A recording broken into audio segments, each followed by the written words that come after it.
आज के दिन को अगर मैं डिफाइन करूं और कहूं कि that was one of the worst day of my life, तो उसमें बिल्कुल भी झूठ नहीं होगा, क्योंकि आज था मेरा 22 अगस्त है, 4th शिफ्ट में था आज मेरा IBPS PO का एग्ज़ाम। तो सबसे पहले 3:30 बजे रिपोर्टिंग थी, तो मैं घर से मतलब 2:30 बजे ही निकल गया था। आधे घंटे का रास्ता था, लेकिन मैंने सोचा कि थोड़ा जल्दी चलते हैं, तो यहाँ से हम निकले। धूप थी 2:30 बजे, थोड़ा सा आगे जाने पे ना वहाँ पे बारिश अचानक स्टार्ट हो गई। बारिश हुई, मुझे रुकना पड़ा एक जगह, फिर थोड़ी 10-15 मिनट के बाद रुकी, तो मैं आगे गया तो फिर धूप निकल गई। फिर ऐसे ऐसे मैं पहुंचा वहाँ पे सेंटर पे पहुंच गया। अब हम लोग लाइन में लगे हैं, लगभग 3:20 हो रहा था, 3:30 से रिपोर्टिंग थी, तो गेट खुलेगा इस वजह से लाइन लग गई।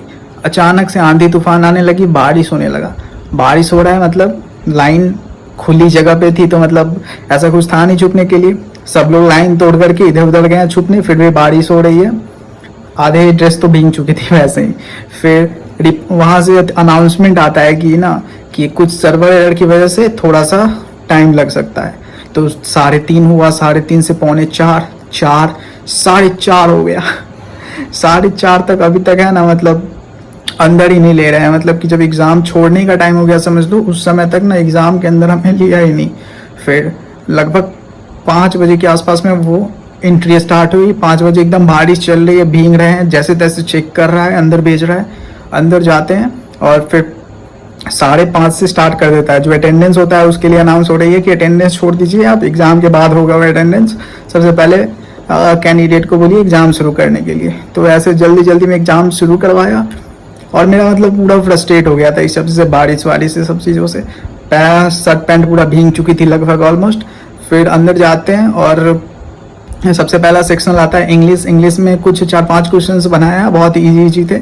आगे चल के फिर अजीब क्वेश्चंस आने लगे, मुझे समझ ही नहीं आ रहा था और माइंड थोड़ा सा अजीब हो चुका था। वैसे भी रीजनिंग का प्रैक्टिस है स्टार्टिंग में, इंग्लिश अचानक आया था तो फिर थोड़ा सा अजीब हुआ। मैं लगभग ऑलमोस्ट 23 अटेम्प्ट कर पाया हूँ, जिसमें से मुझे लगता है कि 5 से 6 क्वेश्चन ऐसे हैं जिसको मतलब मैंने ना थोड़ा सा डाउट के बेसिस पे ही टिक मार दिया था। तो उसमें देखना है कि अब मेरा ना बहुत ज़्यादा गलत ना हो जाए। मतलब सिर्फ 23 ही अटेम्प्ट हुआ है, अगर ज़्यादा हो जाता है तो क्या पता सेक्शनल कट ऑफ ही क्लियर ना हो। फिर आता है क्वांट्स में 4 सिंप्लीफिकेशन थे, 5 मिसिंग थे, 9 क्वेश्चन इजीली बना लिए। फिर एक क्वाड्रेटिक था, Q1 Q2 टाइप का दिया हुआ था, उसको सॉल्व किया, लगभग 10 क्वेश्चन हो गए। फिर एक DI बनाई, दूसरी DI मुझसे बन नहीं रही थी, छोड़ दिया। फिर 1-2 अर्थमेटिक, ऐसे करते करते 18 क्वेश्चन बनाए। और मैं क्वांट्स में थोड़ा वीक भी हूँ टू बी ऑनेस्ट, तो मतलब 18 ठीक था मेरे लिए। रीजनिंग आया, रीजनिंग तुम अगर देखोगे यूट्यूब पे तुम्हें पता चल जाएगा 4th शिफ्ट का रीजनिंग कैसा था। मतलब इसमें C-लॉग्स नहीं थे, 3 इक्वलिटीज़ थी। मैं ऑर्डर रैंकिंग बनाने गया, वो भाई बना ही नहीं, मुझे समझ ही नहीं रहा। मतलब ऐसा कुछ था कि इसके आगे 2-3 लोग हैं, लेकिन कोई किसी का पोजीशन फिक्स ही नहीं बता रहा है, और क्वेश्चन पूछ रहा है कौन सा फर्स्ट में है, तो पूरा कंफ्यूज था। वो एक जो 1.5 मिनट गया वो वेस्ट ही गया। फिर पजल वजल बनाए, जैसे तैसे करके 23 अटेम्प्ट मेरे हो गए। मैंने जिसका भी देख रहा हूँ ना, वो कहता है कि 15, 16, 20 ऐसे अटेम्प्ट किए रीजनिंग में, मेरा 23 हुआ, मैं ठीक हूँ। तो टोटल मेरे जो अटेम्प्ट है वो है 64 मार्क्स। अब कट ऑफ कितनी जाएगी, तो कट ऑफ हम लोग को पता है कि कट ऑफ जो 48 से 49-50 ऐसी कुछ रहने वाली है।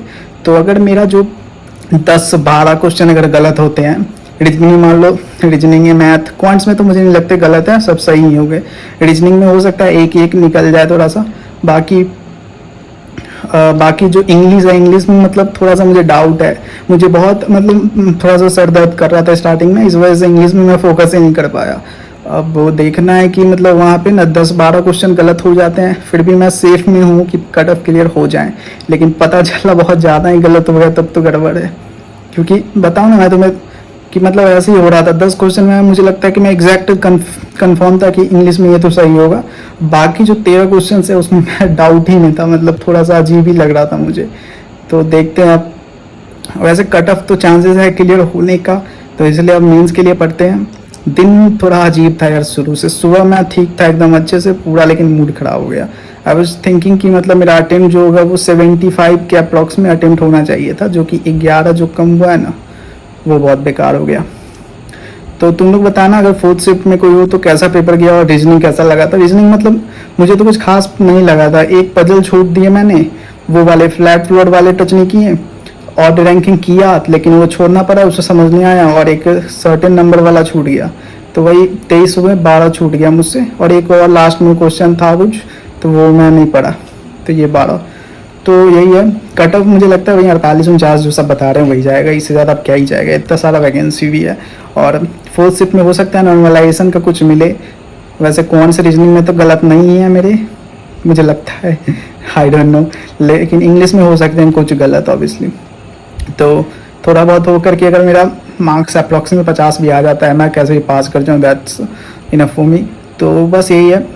अब चलो तुम लोग भी बताना अगर दिए फोर्थ शिफ्ट में कैसा गया है पेपर, और देखते हैं कितना लगभग अप्रॉक्स है अटेम्प्ट सबके। तो चलो बाय।